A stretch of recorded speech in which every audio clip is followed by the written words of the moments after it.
was 1944.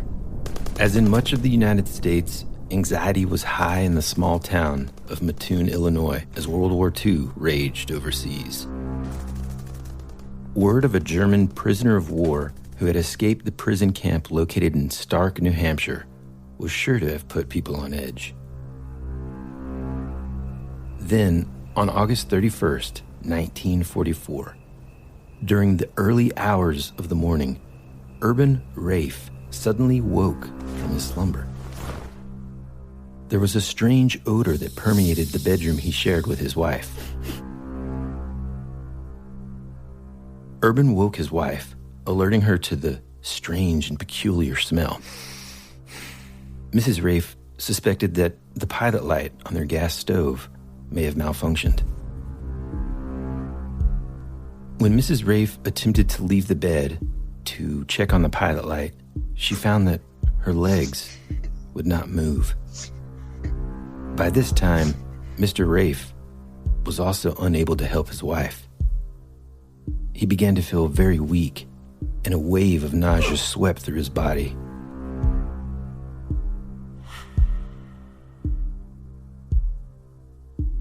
Later that morning, in a neighboring house, a young mother was awakened by the coughs of her daughter.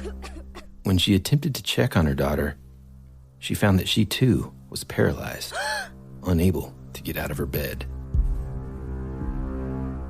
Then, on the very next day, September 1st, 1944, around 11 p.m., Aline Kearney and her 3-year-old daughter were preparing to go to bed when all of a sudden she noticed a sickly, sweet odor in her bedroom. Mrs. Kearney ignored the scent, thinking it came from the flowers outside her open bedroom window. All of the windows in the house had been left open due to the sweltering heat. As the smell started to grow stronger, Mrs. Kearney began to lose the feeling in her legs. Becoming frightened, she called for her sister, who was in another room of the house.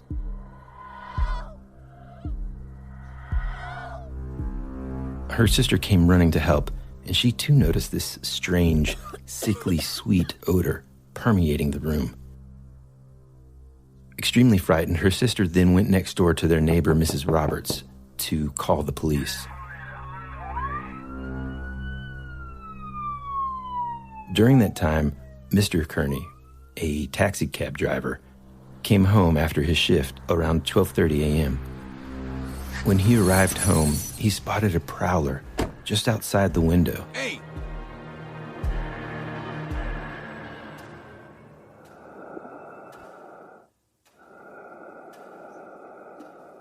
He described the prowler as tall, dressed in all black clothing, and an odd, tight-fitting cap on his head.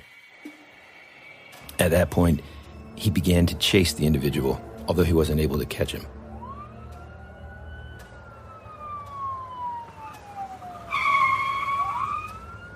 The police arrived, and their investigation turned up nothing to indicate foul play.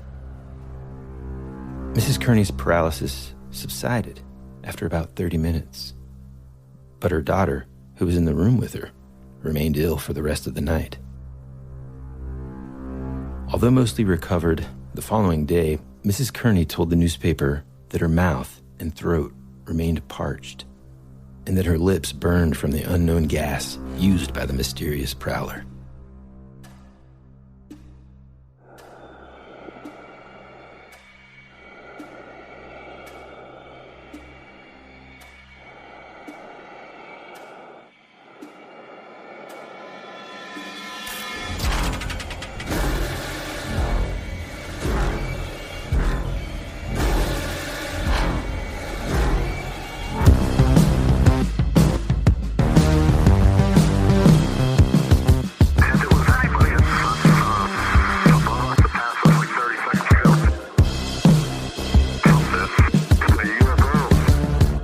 Welcome back to your favorite podcast, That Would Be Rad, a podcast that majors in 80s and 90s nostalgia, comic culture, all things paranormal, and minors in retro video games, tabletop RPGs, mad gassers, pre-internet mysteries, and raising our kids to be half as cool as we were back in the 80s. I'm your host, Tyler Bentz, and this is your other host, Woody Brown. Hey, dude. Hey, man, welcome back, dude. Glad that You sound healthy. You sound strong. You sound ready to rock and roll. I am. I got hit with the COVID. It was pretty tough. I had a rough week just in general. I started feeling better. I'm still tired, kind of. But yeah, I started feeling a little better, and then I had to go get my tire changed because I ran over a nail the previous week. And I went to go like pull down my wife's like the back hatch of her 4Runner and pulled something or tweaked something in my back. So it's been a pretty fun week. Yeah, it sounds like it, man. Yeah, but I'm so glad to be back. Yeah. And thanks for all the well wishes, folks. We're back. All right, man. Look, this is one of those situations, man. I mean, our topic today, anyway, is something that honestly I'd never heard of before. We had kind of, in talking about different episodes that we wanted to do this year, mentioned this, and immediately I was like, oh man, this is so cool for so many different reasons. I mean, like, I think visually, it just seems like such a weird mystery, right? I mean, just like really strange. And the fact that, I don't know, as we dig in further, there's just a bunch of weird stuff about it that, I don't know, to me, it's super intriguing. Yeah, there's definitely that vibe of, I mean, even though this particular sort of event or flap, if you will, even though it took place in the 40s, it definitely reminds me of like 66 Adam West Batman, weird villains, like that weird cat burglar type character with a weird spray gun that shoots out gas. It's pretty cool. Actually, it kind of reminds me of like the old Golden Age version of the Sandman character. Do you know who that is? Yeah. He has like a gas mask, and he has like a little gun that shoots out gas. Yeah, dude. You know what's weird? This also reminds me, now that I've kind of read more about the assailant, we'll call him the anesthetic prowler. It kind of reminds me of Dan's character, because doesn't he have some sort of like spell or something that's like hot? Who were we making fun of about hot gas or whatever? I know he has a million ball bearings. Okay, like you just heard in the intro, this was just the start of these occurrences that happened, the ones that were reported happened in the span of about 2 weeks. And we're talking like, over 2 dozen, so like 25 different occurrences. And we'll talk about why they just kind of abruptly stopped in just a minute. But I kind of want to give some sort of context of where Mattoon is, this time in history and that kind of thing. I mean, we've got to remember, this is the height of World War II. Yeah. In towns all across the United States, men were off at war. And this was already a very, very small town. We're talking like population between like somewhere 15 to 18,000 at the time. Yeah. And that's not even counting all in that number, the men were off at war. Right, so. exactly. Yeah. And I mean, I can already tell you feel better because you chose to just interrupt me no matter what,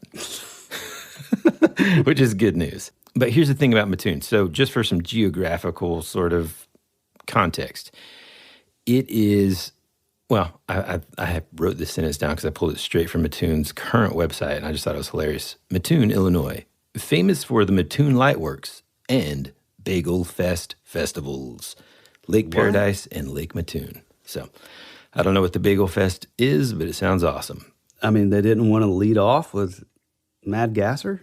Well, I don't know why, I mean, that's like Point Pleasant, like the Mothman. Right. Yeah.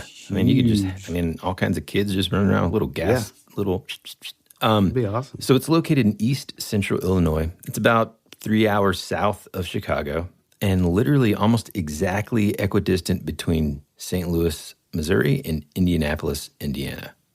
No doubt that we, in our travels while on tour with our old band, have probably passed through this town. Oh, yeah. It's super tiny still. A lot of the, roads and stuff, the houses, I mean, look like they're still from this era.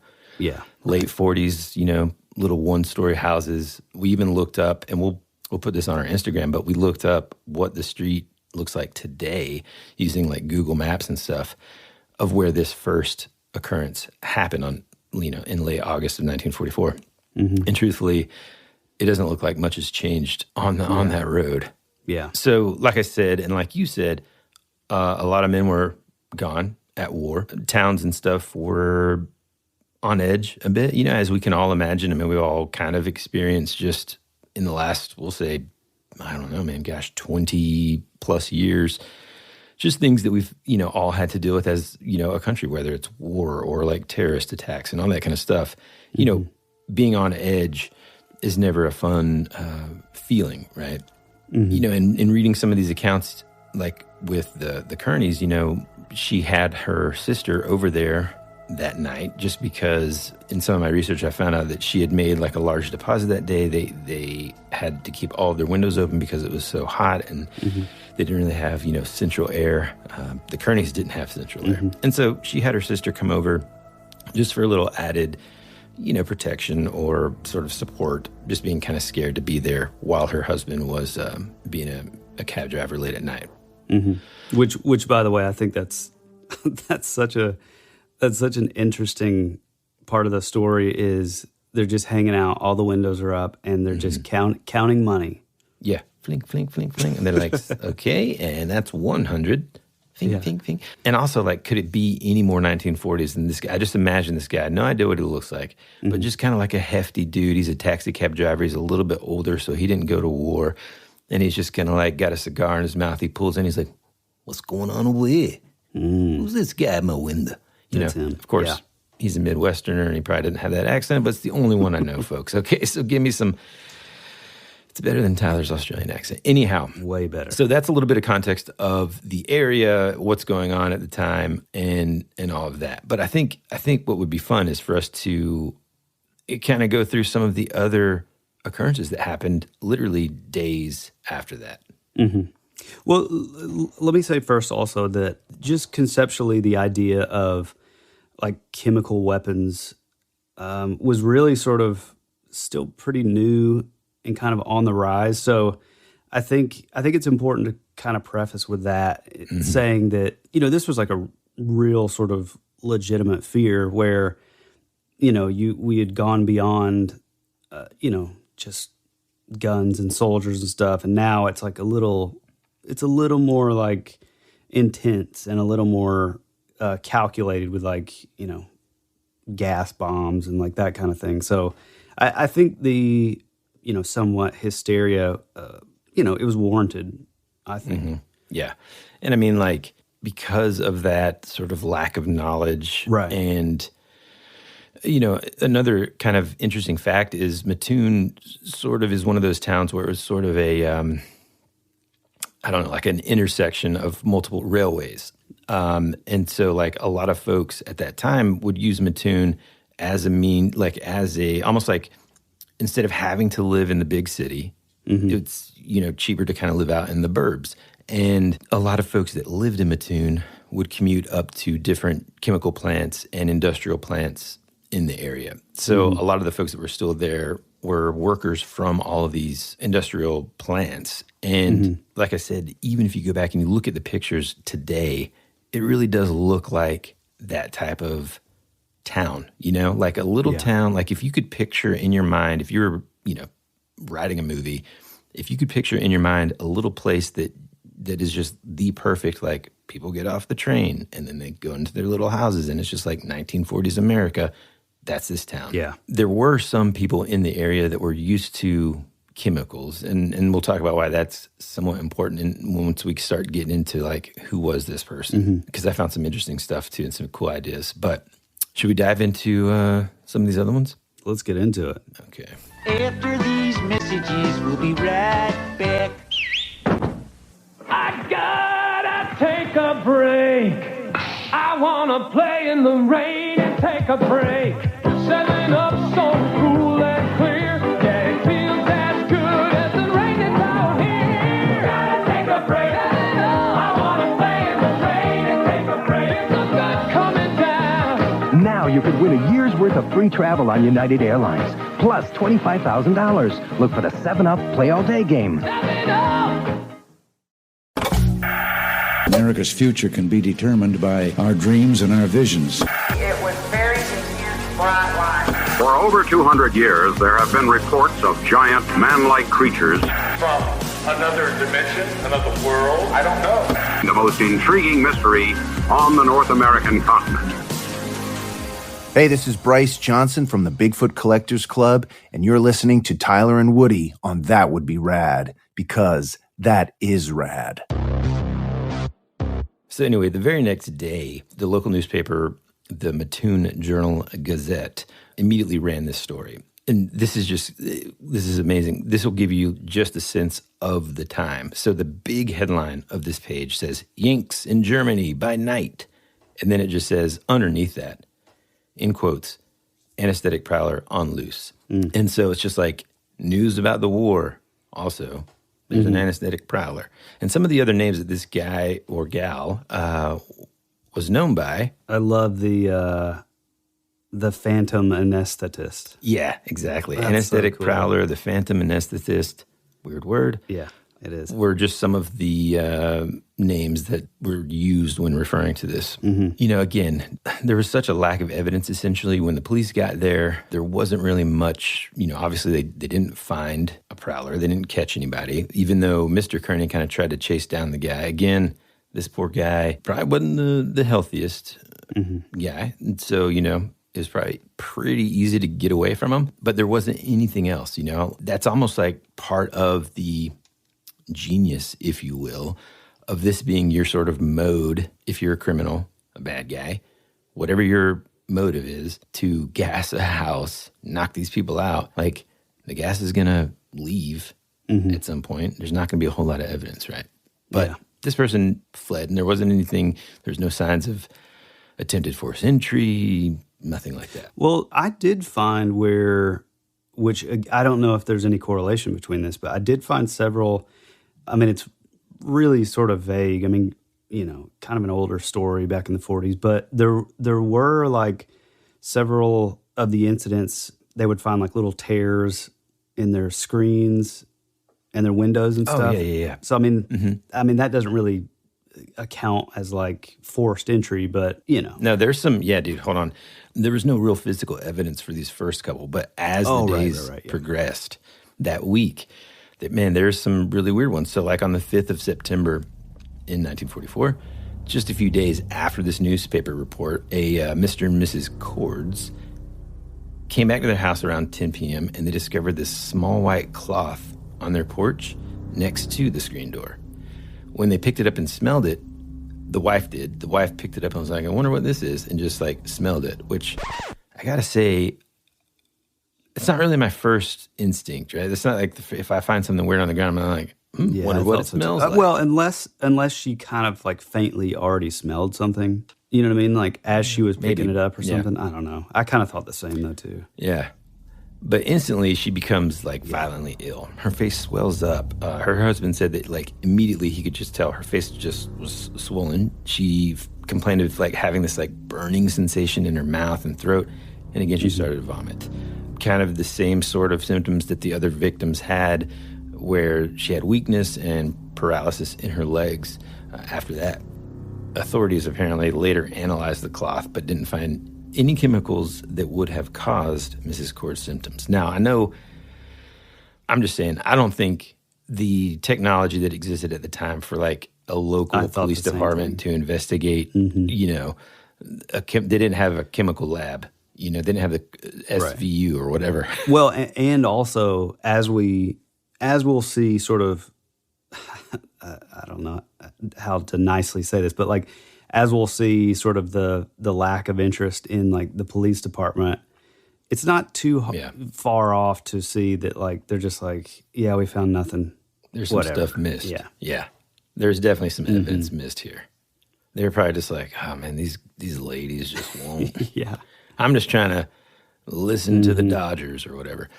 So, same night, another incident was reported, but this time, a Mrs. Leonard Burrell, Mrs. Leonard. Well, maybe they're just using her husband's name. Mrs. Right, Burrell. maybe. Anyway, according to Mrs. Burrell, someone actually broke in through her bedroom window and attempted to gas her.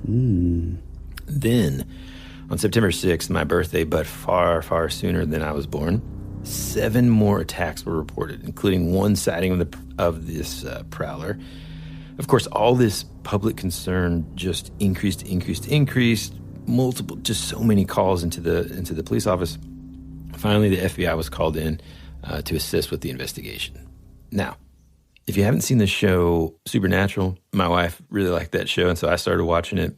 And immediately, whenever I read about the FBI being called in to investigate like something weird like this, I thought of, obviously the X-Files, but also like Sam and Dean from the show Supernatural, because they always pose as FBI agents, and the cops are always like, man, weird. The FBI are super interested in Jen. Some lady being gassed, huh? Just weird. I've only seen one episode. It's awesome, man. It's kind of cheesy and stuff, but it is kind of cool. Like some of the subject matter is, right up our alley. So just like taken from a page of an 80s movie script, all the townspeople kind of had enough, right? So they're like, you know what? We're going to take matters into our own hands. Yeah. And just like the last Halloween movie, they decided to get together and hunt this sucker down. Ooh, good call, yeah. Exactly like that. Baseball bats, the old pitchforks, Frankenstein.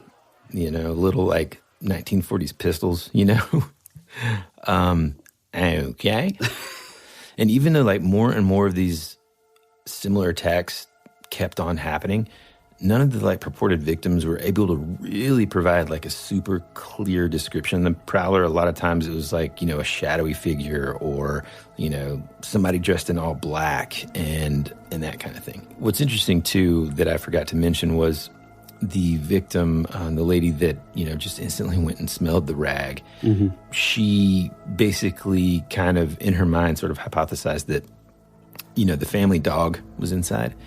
And so maybe that rag or cloth had been left to try to knock the dog out.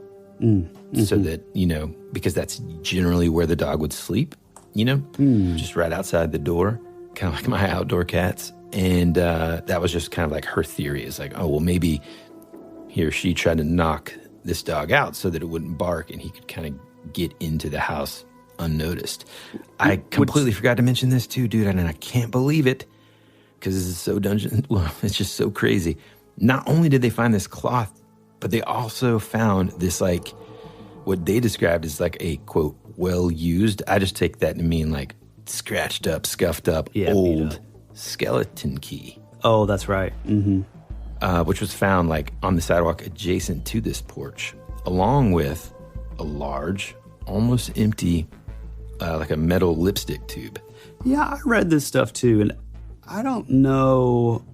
It's one of those things that could go 50-50. Like, maybe it had something to do with it. Maybe the mad gasser was in a rush and, like, dropped it. Or maybe it had nothing to do with it at all.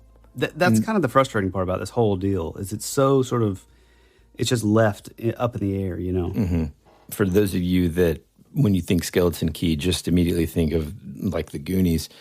An actual skeleton key is basically just a master key that a lot of, I say landlords and stuff, these are more typical, I guess, whenever you're thinking of like an apartment or something, or like a condominium, like a skyrise condominium or something, so that the landowner or the landlord can kind of come in if they need to. Mm-hmm. Without having to wait for the renter or tenant to be there so that they can get in and fix whatever they need to do. Well, I guess some of these old builders used to do that too. Yeah. My dad used to live in a plantation-type house in Elberton, Georgia, and it was earlier than that, but it had a few skeleton keys laying around that would open every door. And yeah, that stuff is so cool, man. Yeah, it's awesome. And also scary. A little bit. Because, like, honestly, if you came home and, you left game night, you already had to change the tire on the side of the road at like 2 a.m, and then you come home and there's a strange rag sitting outside of your front door where you don't have a dog, but where the dog would have been sleeping. And then you find this like skeleton key laying in the grass and you're like, this is weird. And you check it on your door and it works. Freaked out, man. Mm-hmm. Right? Yeah, that's weird. That's pretty weird. The first thing that I did when we bought our house, because it was built in the 80s, was literally the day, like, sign the papers, see you later, hon, drive to the house and start changing out all the locks. Because I didn't want some, like, mad gasser coming in my house. Not in my house. While I'm trying to sleep. You know, talking about sweet-smelling gas. Smells like cheap perfume. Yeah. Okay, so that's kind of the gist. There are a bunch of other, hardly any details, but a bunch of, like, sort of accounts that people were reporting at that during that 2-week period. You ready to start talking about explanations and stuff? I'm ready. And theories. Okay. We got to get something out of the way, though, first, man. And it's not the commercial break. After these little bits. We got to, and I know, like, as soon as I say it, you're going to be like, yeah, but just hold on. You got to stick with me. Is it about old Farley? Chris Farley? Farley Llewellyn. No. Oh, do you not have this? Oh, wait. I do have that name written down, but I knew that you were going to be the one that, like, dove into it somehow. I mean, just, that's how, you know, man, we're, like, working on this you know? Just like I know, it's just like a given thing. You're going to interrupt me when I'm talking about something important just to give some extra details that, yes, they are important, but I was also probably going to get to. I mispronounce words all the time. Okay. We got to talk about the number one thing that people think this is or have said it was a case of is mass hysteria. Now, hold on, man. Now, before I knew that was going to be your reaction, I had to give, like, a little bit of a thing here. We got to talk about it, though. Yeah. And truthfully, I'm actually honestly, man, it's actually, like, just as intriguing to me. Yeah. As just any phenomenon in general, right? Well, it's just as intriguing. Well, but let me define it first. Okay, yeah, get into it. Okay. So, for those of you that never have heard of it or whatever, picked up a book. Hey, man. Just kidding. So, mass hysteria in sociology and psychology is a phenomenon that transmits collective illusions of threats, whether real or imaginary, through a population and society as a result of rumors and fear. Another interesting, similar thing is what's called mass psychogenic illness. And mass psychogenic illness, or MPI, it also has some other names like mass sociogenic illness, mass psychogenic disorder, epidemic hysteria, mass hysteria, okay? It involves the spread of illness symptoms through a population where there's no infectious agent responsible for contagion. It is the rapid spread of these illness signs and symptoms that affect members of a cohesive group, originating from a nervous system disturbance involving excitation, loss, or alteration of function, whereby physical complaints that are exhibited unconsciously have no corresponding organic etiology. Now, that's incredibly interesting to me because there are actual cases in history. And truly, man, when I started diving into that, because I wanted to give, again, some context of what mass hysteria is and whether or not we think that all or any of the mad gasser has anything to do with that. As I started to dive into mass hysteria, I thought, holy cow, man, we're going to have to do an episode on it because there are some insane examples. I'll give you just one just to kind of wet your whistle a little bit. Weird phrase. Very. But my mom used to use it all the time, so I'm just used to that's even weirder. Okay, that's neither here nor there. Back to wetting that whistle. This is like 1700s, dude. There's a nun, I want to say like a German nun in this convent, and all of a sudden, she began to meow like a cat. What? Instead of answering questions.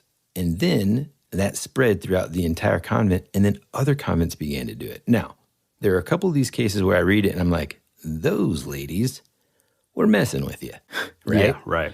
But the best example, just to kind of show like, oh, okay, there's an example of sort of just like one hysteria would be the Salem witch trials, right? Everybody's like, oh my God, there's these magic, blah, blah, blah, kill her. Like everybody kind of gets on board with this idea together to kind of think that somebody's evil and all this kind of stuff. So there's that side of it.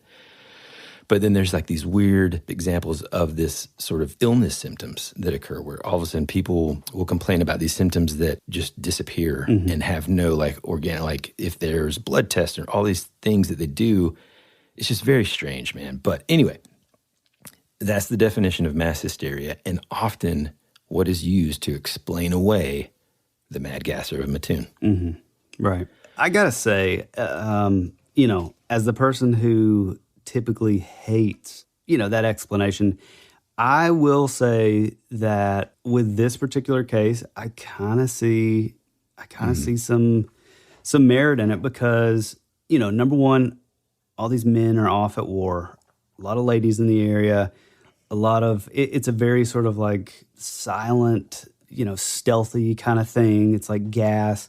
We're just starting to hear, but we don't know, you know, we're kind of ignorant to the fact of like chemical warfare and like this thing. So it's like, I don't know that I would lean into it being like, you know, this sort of like super heavy, like everything that you were saying, like anything that goes beyond like a psychosomatic or almost like placebo effect. I feel like with this, that could very well be like a strong possibility, you know, because it's very like vague and ambiguous. It's like, do I smell something like sweet? Oh my gosh, like do I feel weird? Like it's right. You know, it's easy to kind of do. Well, we joke about this the other night when we were together with, you know, our wives and everybody were hanging out. Like you and I both. I mean, this happened all the time when we were on tour because, like, you know, when you're on tour, you're a musician, especially me at the time. Like I was the lead singer, and so like getting sick and having like a sore throat or, you know, any kind of upper respiratory anything was just drastic, right? And so we try to stay healthy as much as possible. Did we though? Well, I'm saying like we took our vitamins. We might have washed it down with a cold beer, but we still took the vitamin. But like, you know, it was detrimental, right? Because that was my voice was the instrument that I used to make money, right? And so like anytime we'd be like, oh man, I think I got a little like tickle in my, Jesus, that's what'd you say? I got like a little tickle in my throat. Like I think I'm getting sick. And then all of a sudden you or I saying that would be like, man, I don't feel so good either, man. Yep, exactly. You know? And so I see what you're saying. And yes, I think that my ultimate theory, real quick, if we're just diving straight into it, is this. I think it is a culmination of a lot of different things happening at once. Number one, me too. Do I think there is some weirdo standing outside of windows?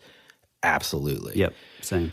Do I think that other people may have just thought they saw a shadow or maybe smelled something coming off of one of the chemical plants that was nearby and then thought, oh my gosh, I feel weird too? Absolutely. Yeah.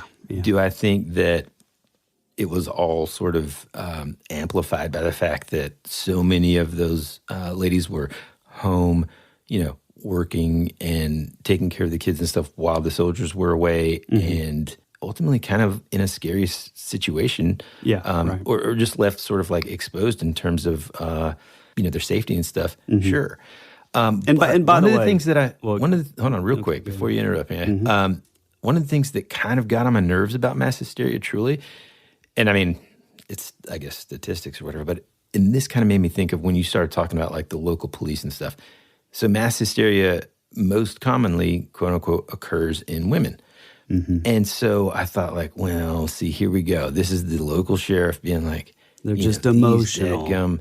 These, you know, they're just emotion. It's their hormones. Yeah, right. Yeah. You know, and just kind of like explaining it away as just like, oh, they're just all hysterical. They're just thinking there's somebody out there. There's nobody out there. Yeah. You know, and I have a problem with that. Yeah, I feel like if Columbo was on the case, here we go, we would have found him. You understand? Well, and what Woody's talking about, and I sort of alluded to earlier, is, you know, we had this flap of around 24, maybe a little more cases, or the flap itself. Granted, yes, I'm sure some of these were sort of a psychosomatic led situation, but I do think there's some real aspects to this. But you know, after this 2 weeks, apparently, I guess the sheriff just sort of took it upon himself to say, okay, well, I'm kind of tired of hearing about these cases. And again, I think it was a little bit of a jab to just the police department in general, to their pride, maybe a little. because it was like, oh, look at all this crazy stuff going on, and the police, are nowhere near closer to figuring out what it is.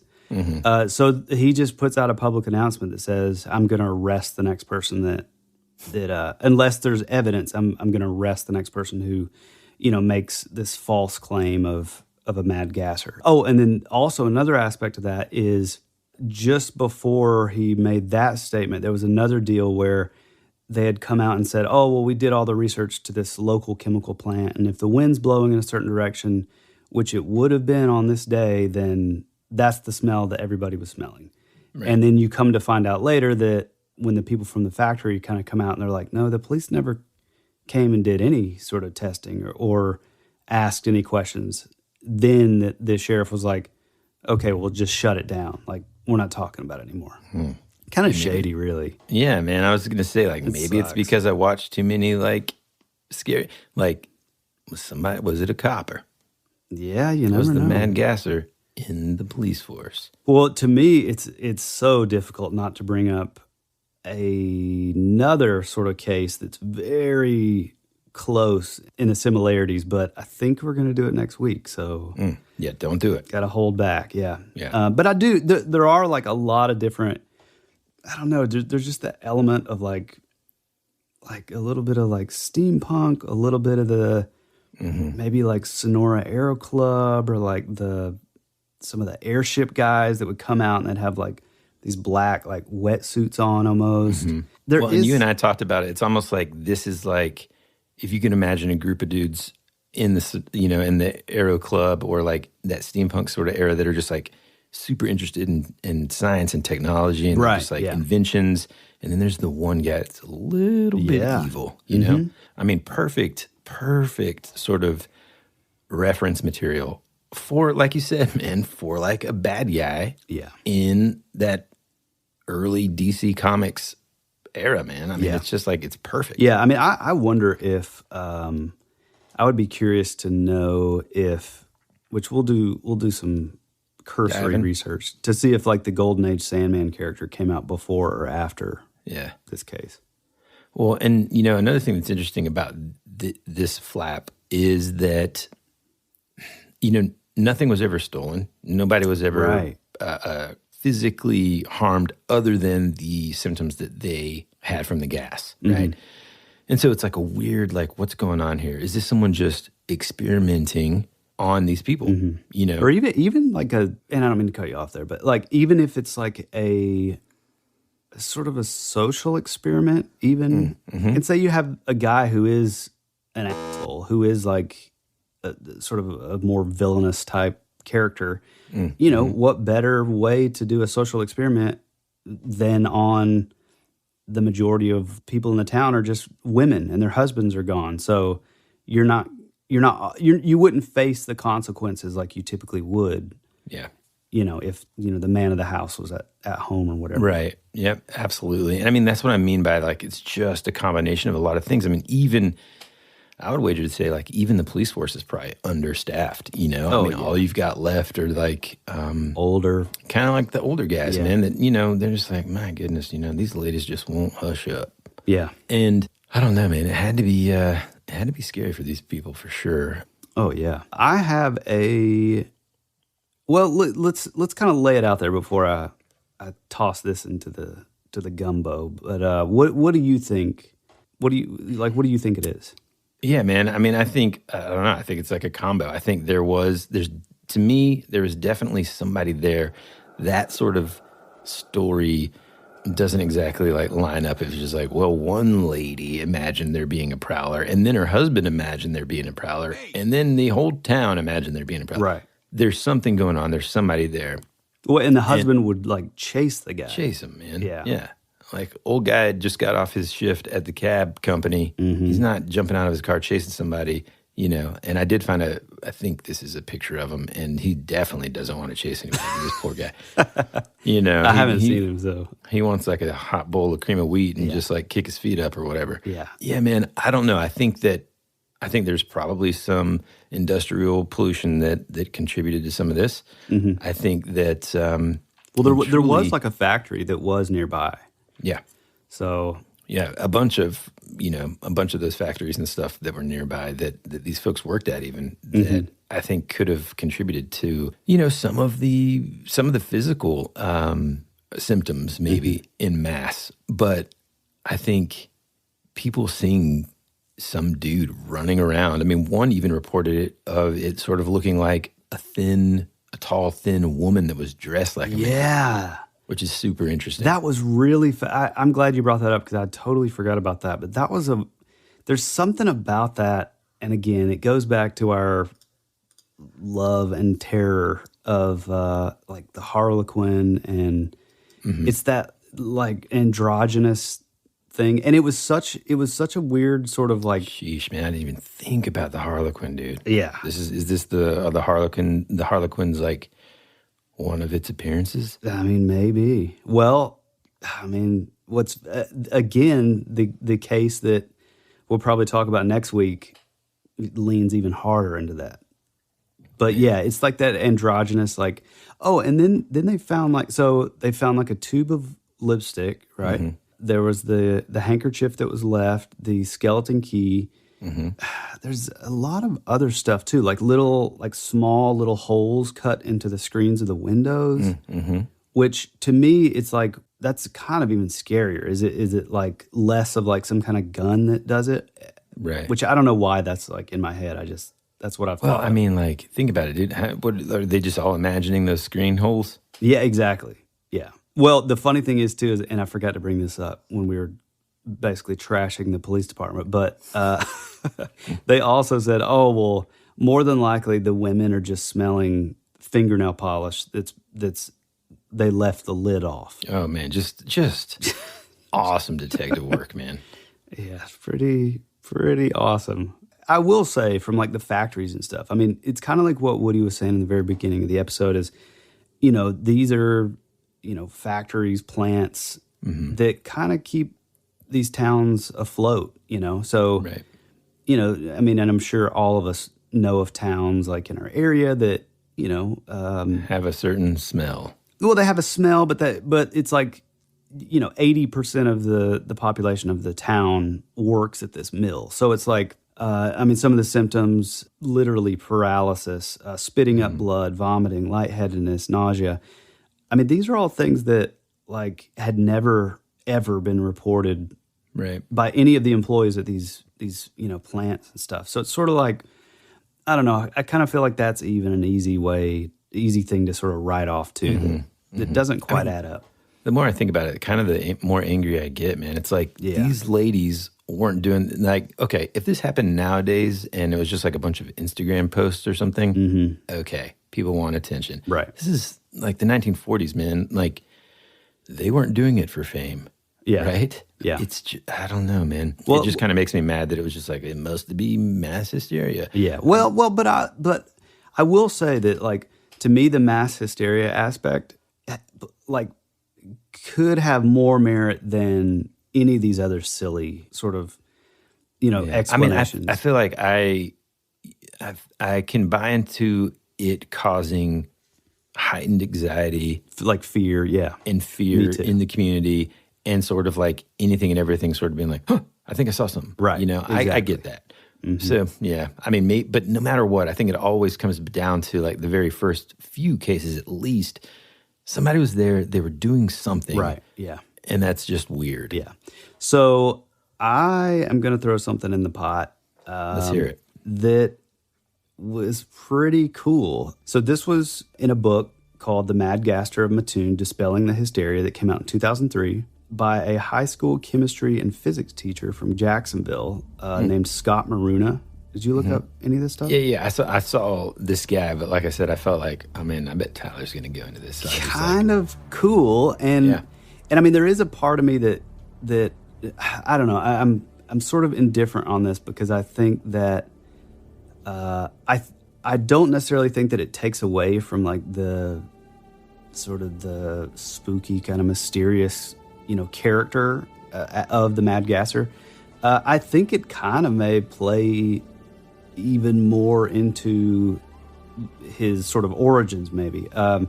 Apparently, this chemistry teacher had done a ton of research. He just going through all the microfiche in the library and old news headlines and stuff.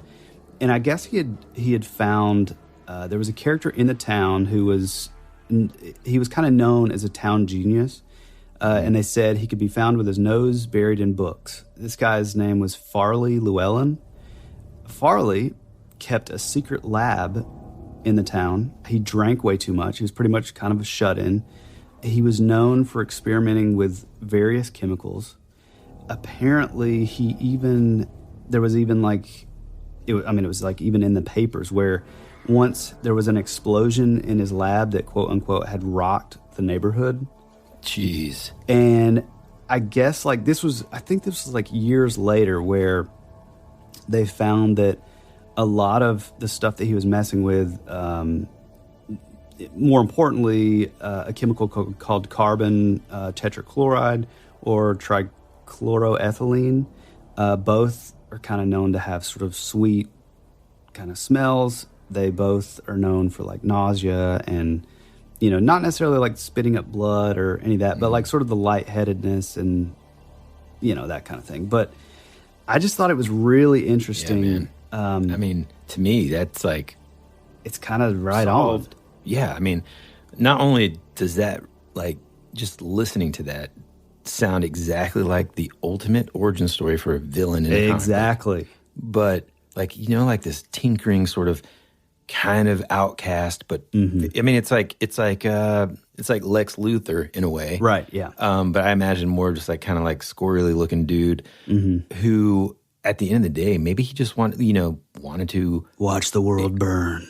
Well, that or just kind of experiment with these people that he didn't really care for because they didn't care for him. So he's like, well, man, I wonder if this would knock him out. Maybe I can sell this to the government, or And does it ever whatever happened to this guy, or does anybody? No, it sucks. Hard to find. Well, yeah, it's pretty hard to find. I've only found little things on this Farley Llewellyn character, but one thing that I didn't find, but I think is an interesting thing to note is, I don't know. Well, it says that he drank too much. He was kind of a shut-in. Well, maybe he spontaneously combusted. Maybe he did.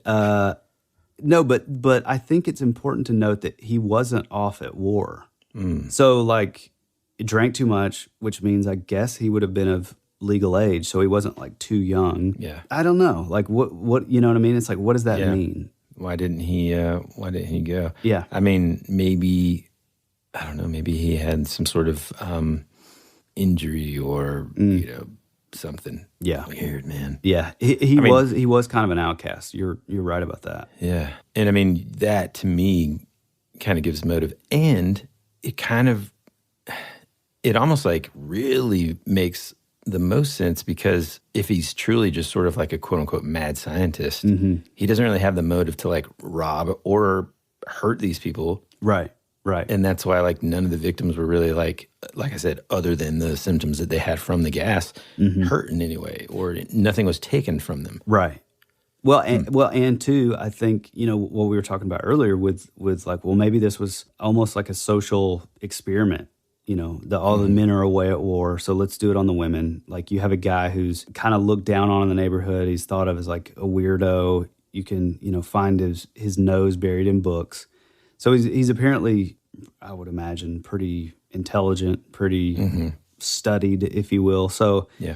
I don't know. It really does help sort of concrete that mad genius, villain character. Yeah, man. When I first read about this, the coincidence of this escaped German prisoner of war that was in a prisoner camp in New Hampshire, I thought, man, this town is, it's a railway sort of junction. Yeah. What if he ended up here and was just such an evil dude and maybe worked with Hitler's gases and stuff, and you know what I mean? That's initially what I thought, but apparently no, he was captured and returned back and all that. But but also, I think there's still the possibility too. It was at the height of the war. Around this time, there were there were these cases of domestic terrorism with these where they would send these fire bombs throughout the Midwest.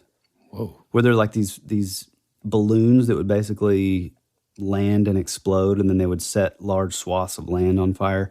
So, I mean, I think maybe we shouldn't totally write that off either. You know, I mean, maybe it was these little, but I don't know. But then again, it goes back to nobody was ever really hurt or attacked or, you know, God forbid, like raped or anything, which would be your natural thought. You know, if you have a character who has this gas that can like knock people out and that kind of thing. But none of that stuff was ever done, you know, or stolen, like you said. I mean, nothing was ever, you know, it could have been something small. Maybe they didn't notice it, but I mean, it just didn't seem like that was the purpose of doing this. I mean, if you think about it in terms of it being some sort of, you know, government experiment, you know, or, God, I mean, I hate to do it, folks, but here we go. Time travel. There it is. Or maybe somebody from, you know, another dimension or whatever. There's all sorts of different explanations that you can kind of find online about who this potential character could have really been. It's just interesting to me, though, that after that time, sure, despite the threat from the local police force, I can't even call them a police force. That's too... the local police will call them because they just seem like a bunch of idiots.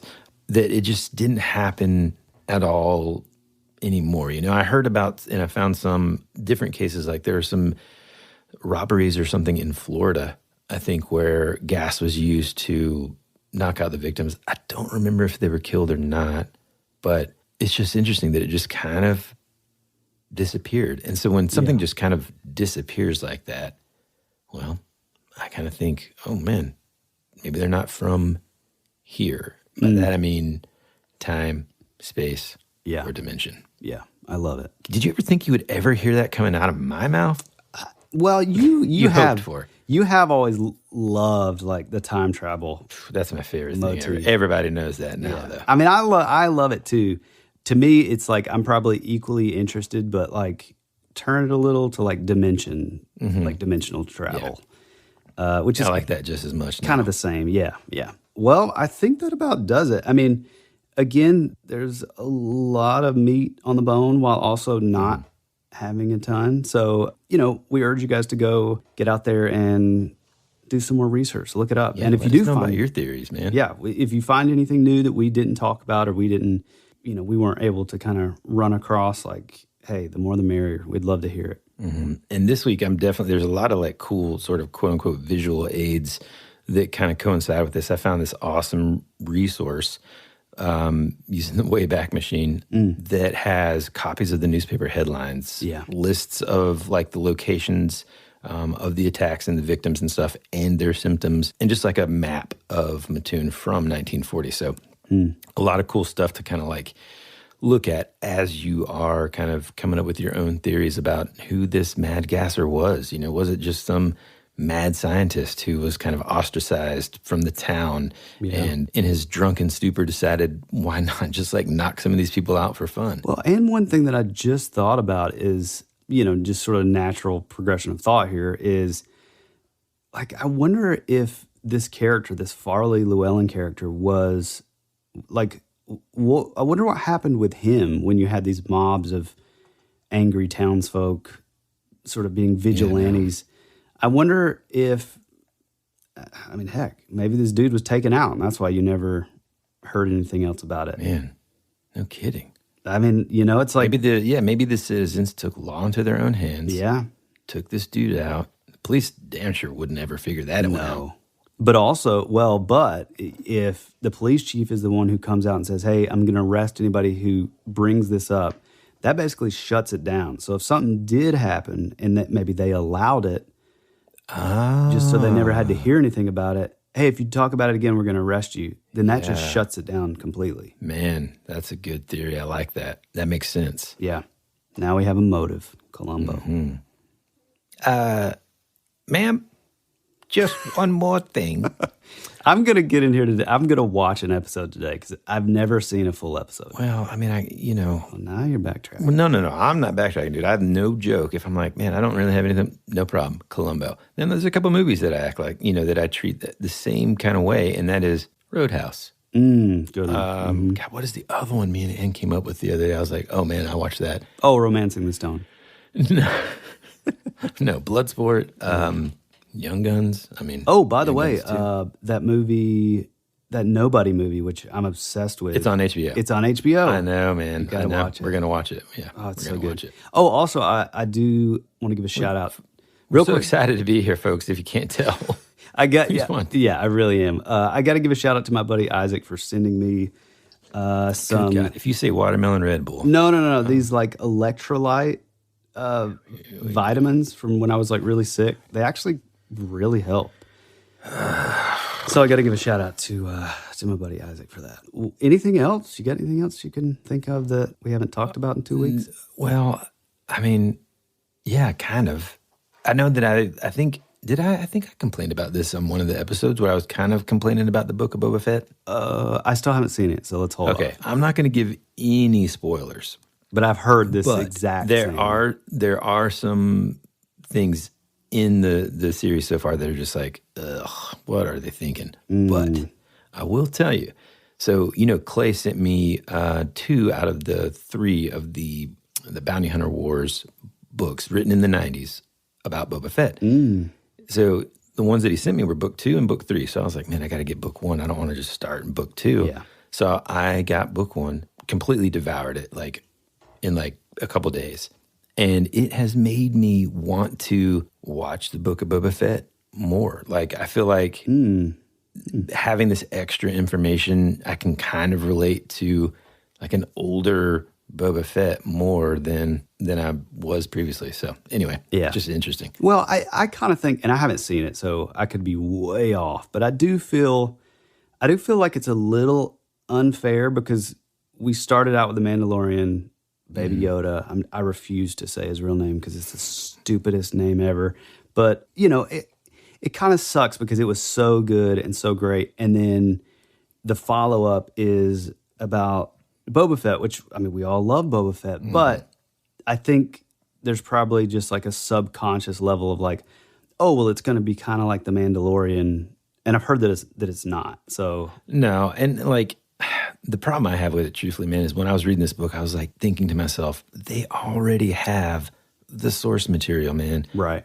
Like if they would have done it just like this, I feel like it would have been an incredible story. And maybe there are elements that kind of were similar. So I'm thinking, well, maybe they're going in that direction. It's just, for me, it's kind of hard to wrap my head around like Boba Fett, the most feared and most bad A bounty hunter in the universe, basically. Right. Kind of just being like that guy. I don't know, man. Yeah. I mean, there's some really cool stuff, though. I mean, and just like anything Star Wars, I'm going to watch it. I mean, Yeah. I did finish Hawkeye. Loved it. Yeah, I haven't finished it yet, man, It's but awesome. I love it so far. If you like it now, just wait. You're really going to like it by the end. And I think we talked about the Wheel of Time, right? Oh, God. Oh, yeah. man, so good. Amazing. Well, dude, let's get out of here. Yeah. I'm still feeling a little peaked, so something my grandma and grandpa used to say. That's amazing. All right, man. Well, folks, thank you so much for listening. Also, if I say it out loud, that means we have to do it. We're going to be updating the merch store within the next 2 weeks. And what I mean by that is some of the stuff that you can get now will no longer be available, and we're going to have some new designs in there within the next 2 weeks. Yeah. So make sure that you visit our link in our link tree that is on our Instagram page. You can find us at That Would Be Rad. That's our Instagram handle. And for those of you that have sent in your stories that we're going to be featuring soon, thank you so much, Tyler. Yeah. Where and how can people send us their stories, their theories, stuff that they've experienced? Well, come one, come all. We love that stuff. If you have a voice memo or a longer form, story, essay, novel, send it on in. You can send it to thatwouldberadpod@gmail.com. And yeah, buy merch, buy us a coffee, Send us your stories. And I guess that's about it. You got anything else? That's it, man. Okay, pal. Well, we love you. We appreciate you. And as always, be rad. That's the way it goes.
Clouds in a time where I just needed some sunshine. You were already dead before you became a ghost. You always said our future would be a parade of flowers, but now all that's left is a single rose. That's the way it goes.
And a wave of nausea swept through his body, and he began to vomit violently.